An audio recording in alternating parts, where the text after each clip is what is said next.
Hi, everyone. Thank you so much for joining us for this panel. My name is Jordyn Holman, and I'm a retail reporter at Bloomberg News based here in Atlanta. And I'm really excited for this conversation that I'll be in with Scott Mackay.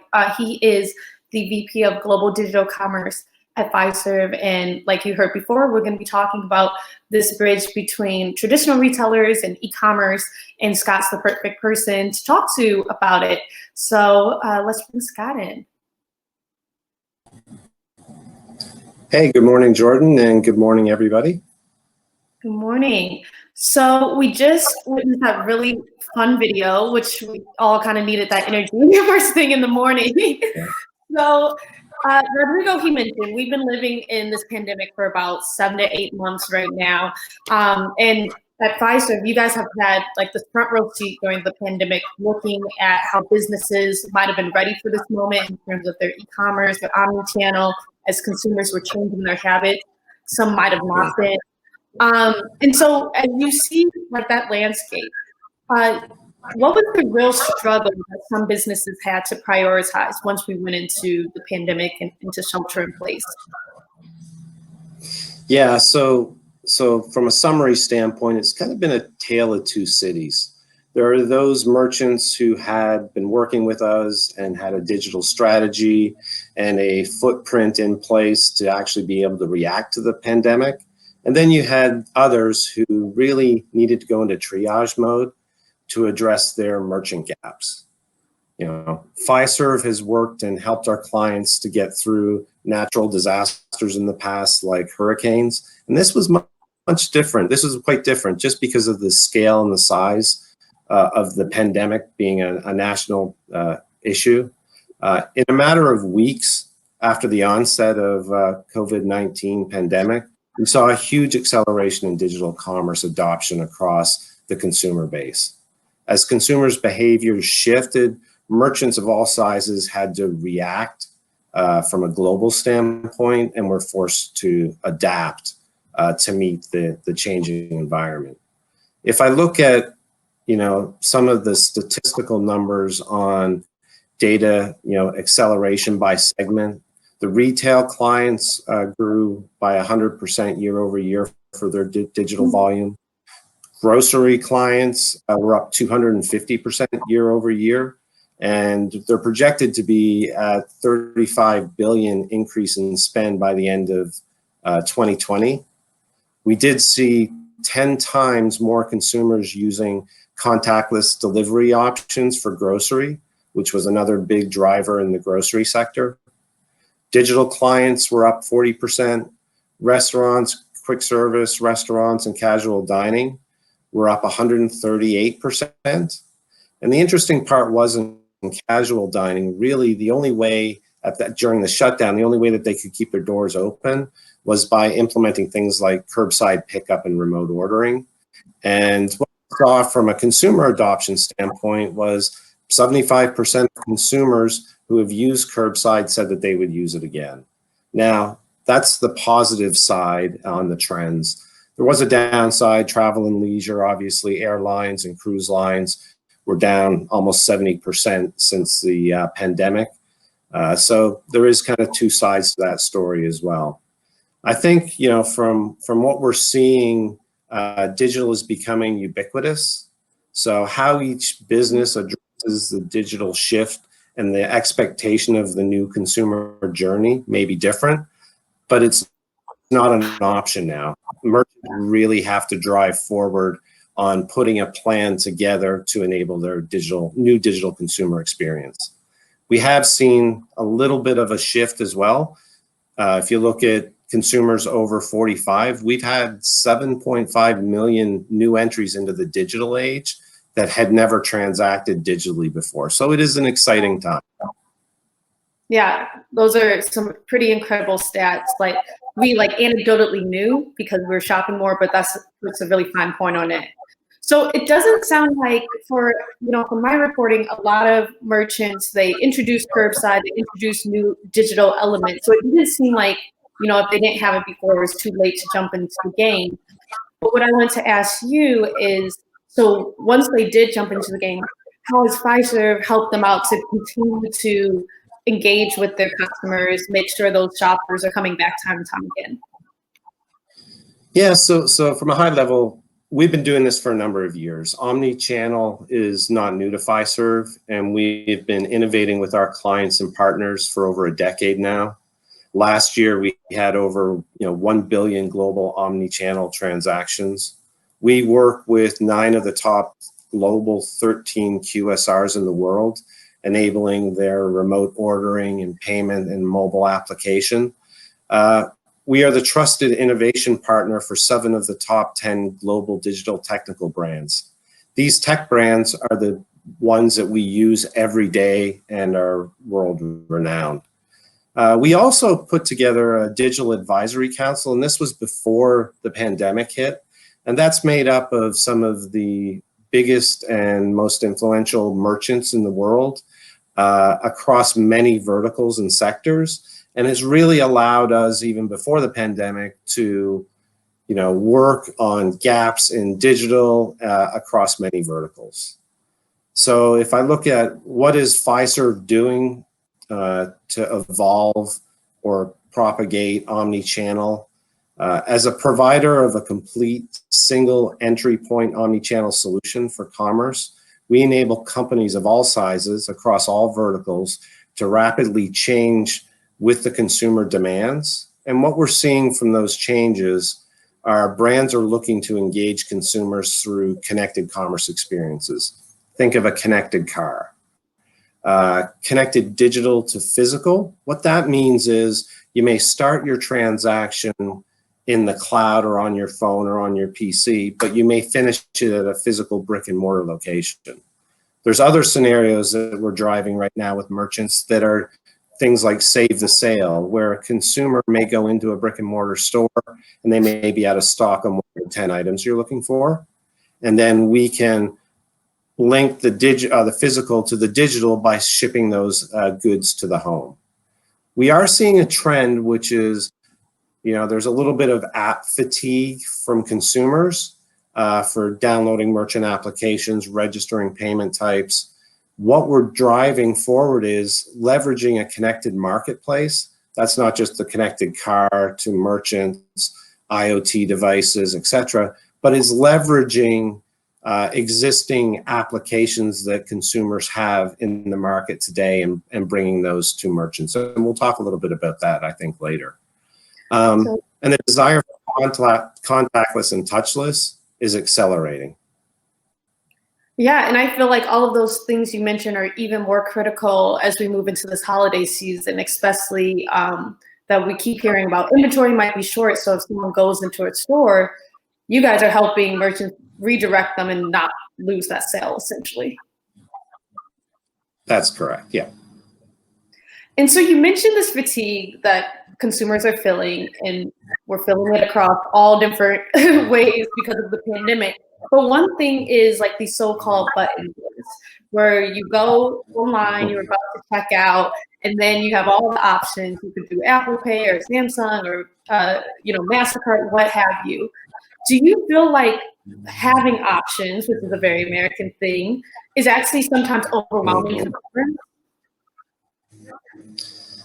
Well, I look at some of the stats. If you look at the adoption side of the buttons or the pays, yeah. Fiserv is seeing a 2x increase in digital wallets since the pandemic, and it's what we call kind of pays. As stated before, we are seeing new consumers coming and using those payment options. The 7.5 million new age over 45 who are adopting this. And we are seeing a decrease in cash. So there is a move to, credit, debit, digital payments away from cash. On the reduction of, shopping cart abandonment, really what we're seeing is if you bring a ubiquitous solution across the full omnichannel landscape, point of sale, website, mobile, that's critical for the button wars or for these pays to be successful. You also have to look at reducing consumer friction. We had Visa checkout, MasterPass that tried to get into the market But there was too much friction there. The consumer had to do too many things to actually make the payment work. And some of these new buttons are actually reducing some of the friction. But I will say you really have to let the consumer leverage what payment accounts they have on file today in apps today. It's really in the registration of payment types that you see some of the abandonment. And that's where, I talked a little bit before about the connected marketplace. If you've got IoT apps, if you've got social media apps, if you've got a connected vehicle, all of those are consumer registered devices and have payments associated with them. Instead of having a consumer have to register and click a new button, let them use what they already have today. And so it's really, for me, not about the button. It's really about the contextual commerce experience that the consumer is going to go down. Because in some cases, you're not even pressing a button. And we have a video that actually shows a little bit on the Alexa Pay for Gas, where there is no button or interaction model. I don't know if you want to show that video, but we can certainly talk about it more as well. Yeah, I think that helps us jump into contact with students. So let's do that video that you just mentioned.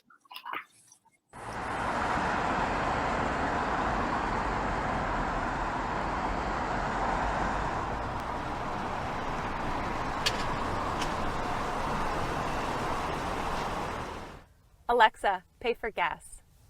All right. It looks like you're at the mobile station, Paradise Station. Is that right? Yes.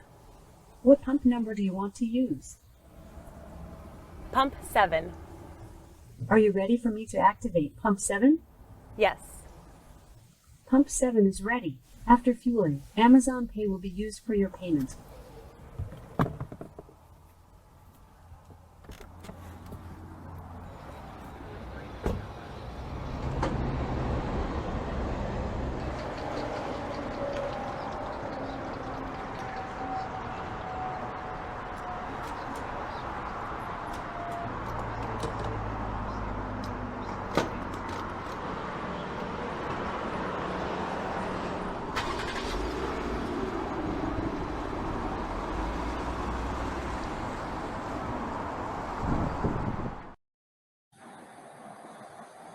So as you can see in that scenario, no button press, no selection of payments. It's pretty seamless, frictionless experience. It's still like I'm getting used to seeing, videos with people with masks on. So I appreciated that one. And so, yeah, let's talk a little bit more about what everyone just witnessed. So she was in her car, she paid for it. So it was very minimal touching when she had to just get out and put the gas in her car. So tell me a little bit more about how Fiserv is working with Amazon Alexa, I'm assuming, and then also with Exxon and Mobil. How did that partnership come together, and how is that playing out for customers today? Yeah, so we're launching what we call experience providers, and it's really connecting what was disparate merchants together into new customer experiences. I'll kind of break down what Fiserv's doing and what the other partners are doing in this solution. Fiserv is providing the commerce hub behind the Alexa Pay for Gas. As was stated or was brought previously, the two partners are Exxon and Mobil, as well as Amazon. Exxon had 11,500 locations here in the US that we enabled. Amazon has over 100 million consumers who are registered and have payment credentials on file with Amazon Pay. And they also brought the Alexa services. So what does it mean to be the commerce hub when we connect these two disparate parties together? For Exxon, we connected to all of the 11,500 locations from a digital to physical location, being able to turn on the gas pumps. We also store all the geolocation site information associated with all of these 11,500 locations, so that when Alexa broke the geofence, it would call up to us and we would say, yes, you're at Bob's Exxon on 5th and Main. We also, for Exxon, provide all the authorization and payment and security services. And we do the physical turning on the pump for the transaction. On the Amazon side, Alexa supports all the voice prompting. That voice prompting is integrated to our Commerce Hub. So we provide the site information to Alexa. We provide the de-tokenization of the Amazon Pay token. And then we also communicate down to the Alexa what the status of the pump is. You know, Alexa prompts a consumer that pump number 4 has been authorized, select rate, begin fueling. So some have asked questions as to, is this, you know, just another Alexa skill? And this really isn't. This is a native integration to both Exxon and Alexa. So there's a direct connection between our hub and Amazon for the payment authorization services, decryption services. There's no need for consumers to download an Alexa skill on their mobile app or an Echo device or their connected car. It just works. And there's no work on the merchant side to actually enable this, since Exxon was already integrated to our Commerce Hub. We can turn on any experience providers into their merchant ecosystem. And we're bringing this, we brought it to the petroleum space initially, but this is going to be used for Alexa Pay for food and other services as well. So we're very excited about bringing more experience providers to bear. Was this in response to the pandemic and customers wanting just more contactless options? No, it wasn't actually. We had been working on this previously, and this goes to some of our digital advisory council and some of the strategic initiatives that we've been working on for years. Just had really good timing to actually add benefit, safety, security to consumers who are wanting to fuel. I think one of the things we were very happy about is it really reduced the interaction between the consumer and the pump. No need to put in your zip code, no need to dip a credit card or ask or deny for a receipt. It's all via the voice. You still have to pick up a pump. That may come in the future where robotic fueling will be in place. But right now, you pick up the pump and put it in the car and select your grade. This is very relevant to me since I just moved from New York, so I'm relearning how to drive and how to pump gas. So I definitely now fully understand this.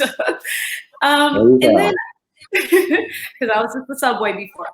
But so I just want to hone in just a little bit more on the contactless payments and what consumers are seeing. So we've been really focused on 2020, but want to get your perspective about what are coming for the years to come. Because sometimes it's hard to see, are these results from the pandemic or if these are going to be longer term trends. So when it comes to contactless payment, do you think even once life goes back to normal, that's going to be something here to stay?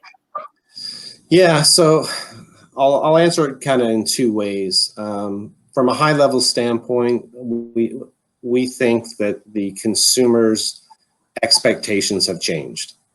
Not only from a contactless, or as we call it, touchless, and I'll talk about that in a second, transaction standpoint, but the whole commerce experience is blended together on the omni-commerce.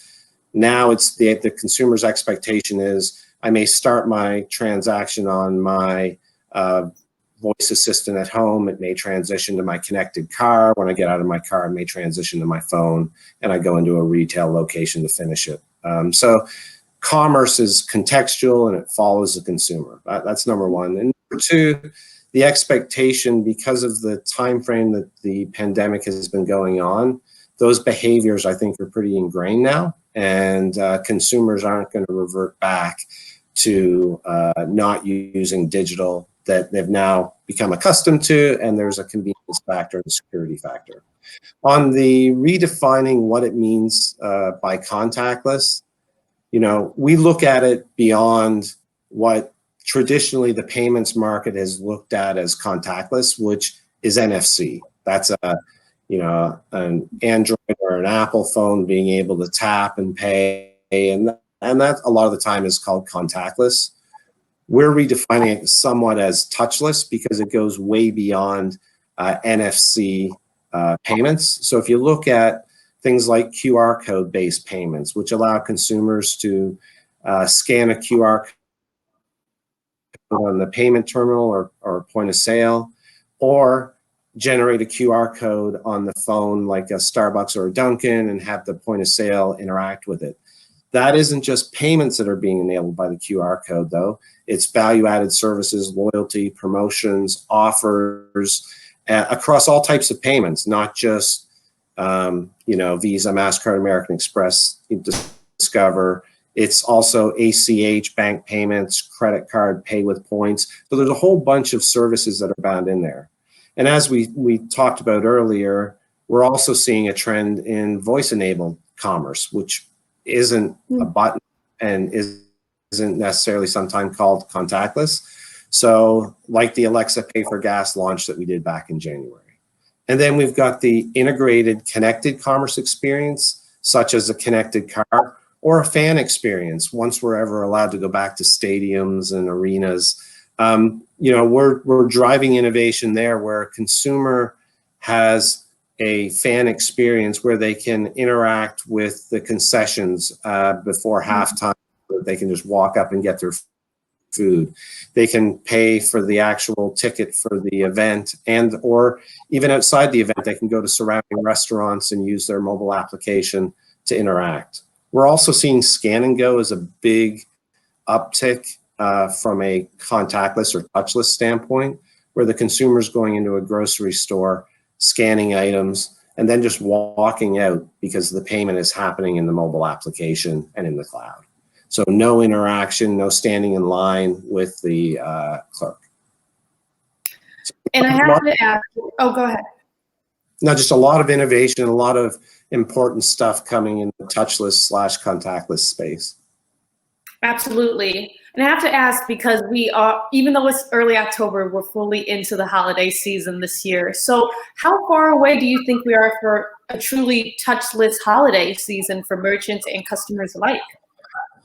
Well, I think it's a bit of a hybrid model right now. So I think there's still a lot of value to the brick and mortar stores. And if people are social distancing and wearing masks, I think there'll still be certainly some volume going through the point of sales.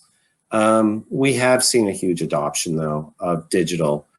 And as you know, with the delivery services now, and the timeframes from order to actually having it at your home being anywhere from one day, same day, to just a few days, we think it's going to be a very big holiday season for touchless.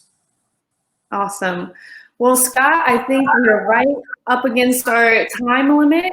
Thank you so much for sharing what you guys have been doing over at Fiserv and how you're just connecting all of the retail industry together. So thank you so much for your time. Thank you, Jordyn. Have a great one. You too. Stay well. You too.